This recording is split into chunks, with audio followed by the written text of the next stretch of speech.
अपनी धरती पर किसी और का राज न उन्हें गंवारा था। जो लड़ा स्वतंत्रता की खातिर वो भारत माँ का प्यारा था। गुलामी की बेड़ियों में बंधी भारत माँ की आजादी का ख्वाब संजोने वाले क्रांतिकारियों में एक नाम बटुकेश्वर दत्त। जी हाँ, बटुकेश्वर दत्त वो क्रांतिकारी थे जिसे आजादी के बाद भारत ने भुला दिया, क्योंकि वे आजादी के बाद भी जिंदा रहे। नमस्कार साथियों, आज मैं आपके सामने वीर क्रांतिकारी बटुकेश्वर दत्त के जीवन से संबंधित कुछ महत्वपूर्ण अंश प्रस्तुत करने जा रही हूँ। जरूर सुनिएगा।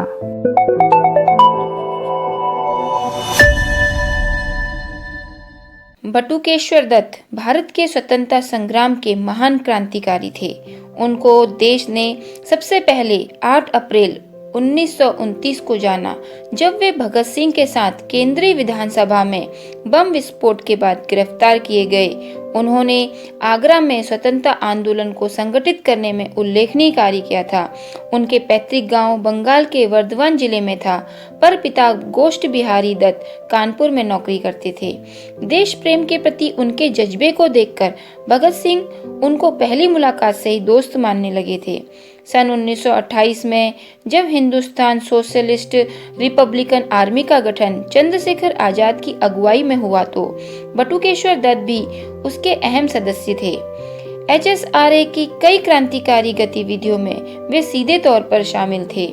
जब क्रांतिकारी गतिविधियों के खिलाफ अंग्रेज सरकार ने डिफेंस ऑफ इंडिया एक्ट लाने की योजना बनाई, तो भगत सिंह ने उसी तरह से सेंट्रल असेंबली में बम फोड़ने का इरादा व्यक्त किया, जैसे कभी फ्रांस के चैम्बर ऑफ डेप्यूटीज में एक क्रांतिकारी ने फोड़ा था। 8 अप्रैल सन 1929 का दिन था। पब्लिक सेफ्टी बिल पेश किया जाना था।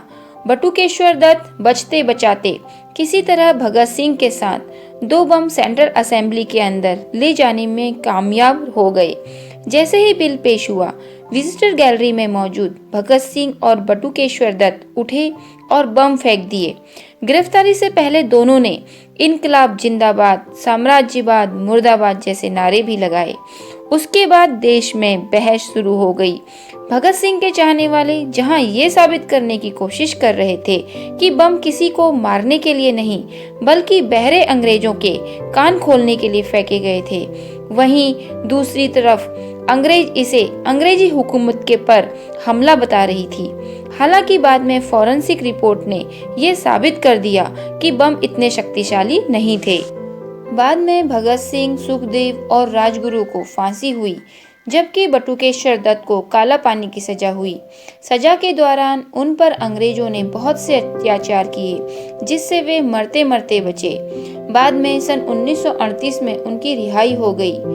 बाद में जब महात्मा गांधी जी का असहयोग आंदोलन शुरू हुआ, तो वो उसमें भी कूद पड़े और उन्हें फिर से गिरफ्तार कर लिया गया और फिर 1945 में उन्हें रिहा किया गया। सन 1947 में देश आजाद हुआ, लेकिन उनकी जिंदगी हमेशा संघर्षपूर्ण ही रही। जिंदगी की गाड़ी खींचने के लिए कभी एक सिगरेट कंपनी का एजेंट बनकर भटकना पड़ता, तो कभी डबल रोटी बनाने का काम करना पड़ता। आजादी के बाद भी उन्हें कोई सम्मान नहीं दिया गया। उन्होंने निर्धनता का जीवन व्यतीत किया। पटना कमिश्नर ने तो उनसे स्वतंत्रता सेनानी होने का प्रमाण पत्र तक मांगा।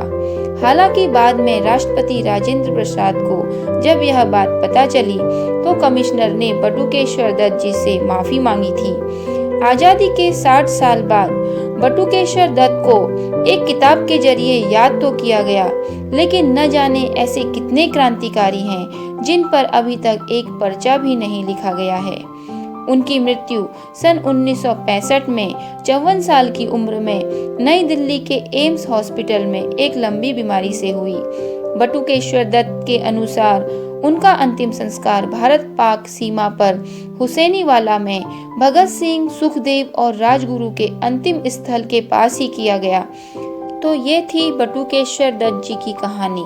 और अंत में मैं सिर्फ इतना कहना चाहूंगी, शहीदों की चिताओं पर लगेंगे हर बरस मेले, शहीदों की चिताओं पर लगेंगे हर बरस मेले, वतन पर मरने वालों का यही बाकी निशान होगा। धन्यवाद। जय हिंद, जय भारत।